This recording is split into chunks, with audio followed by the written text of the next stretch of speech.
Hi folks, Hardly Gaming here, welcome to the video. In this video we're going to be looking at Assault Turret build 2.0. Now the difference with this build is I'm not going to be using glass cannon. Now that obviously means I'm not going to be getting as maximum damage as possible, however I'm still going to be getting over 200,000 damage per shot. And that's without glass cannons, which means this build is a lot more survivable and a lot more user friendly and beginner friendly. So let's just without further ado jump straight into the build. I am running the Technician skill tree, which gives you an extra skill point, skill damage, and also I'm going to be using the concussion grenade, not the EMP grenade. I don't like the EMP grenade. I am going to be using classic M1A, rolled really nicely here with spike. Headshots grant 20% skill damage for 8 seconds. My chest piece, I am using a China Light for the explosive damage, skill haste, skill damage, skill haste. My backpack, I'm going to be using a Wyvern for the skill damage. Skill damage, I would rather have this as a skill haste, but it's the best of what I've got. And with tech support, skill kills increase total skill damage by 25% for 20 seconds. So that's already 45% extra damage, which you should be able to keep up most of the time. And my chest piece, I'm going to be running an Overlord armaments, which gives me this build quite a nice little damage buff to my actual rifle. Weapon damage, critical hit damage, skill damage, and headshot damage with kinetic momentum. Now this is what's different about this build. When in combat, each skill generates a stack while active or not on cooldown. Stacks increase to a total skill damage by 1% and total skill repair by 2%, up to 15 stacks per skill. So that's up to a potential 30% extra skill damage, as long as you're in combat for long enough, which most times you will be, especially when you're doing heroic level missions. So this is really nice.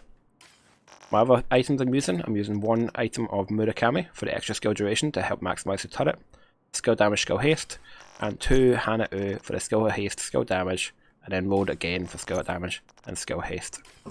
The two skills I'm going to be using is the Cluster Seeker Mines at 2.8 million with 26.7 second cooldown. These are your secondary skill, so you could even swap these out with something else if you wanted to. I just really like the Seeker skills. But yeah, you can swap them out for pretty much whatever you want. The main thing with this build is, of course, your Assault Turret, which I've got 119,000 damage. I wouldn't worry too much about the cooldown for the Assault Turret. But yeah, 119,000 damage to begin with. Now, as I said, I can proc this up to over 200,000. So let's just go into how we're going to do that. Now, as we know, the gun range is a little bit iffy. You can actually see there, 203,000. That's with my assault damage I just did. And what we do is we come over to the damage itself. And so both our skills for kinetic momentum are procced. Do not use your cluster mines because you will lose one of them at the moment. And I'm just going to put this out, kill this guy first. I should have let my tire do it. So let's just see now, I'm doing 170,000 as we are now. Now, tech support is procced. There we go. 203,000. And as I said, this build quite a lot more tankier than the last one I did. Only a little bit less over top damage.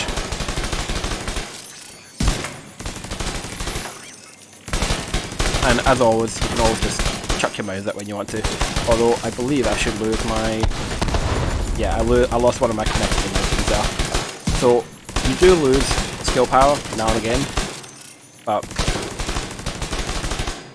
yeah, I think this build is pretty nice, especially as I said, for maybe newer level players, or people who just want to start moving into like heroic or even legendary missions. But yeah, guys, I hope you enjoy it, and please like and subscribe. Every single one is appreciated, and I'll see you in the next video.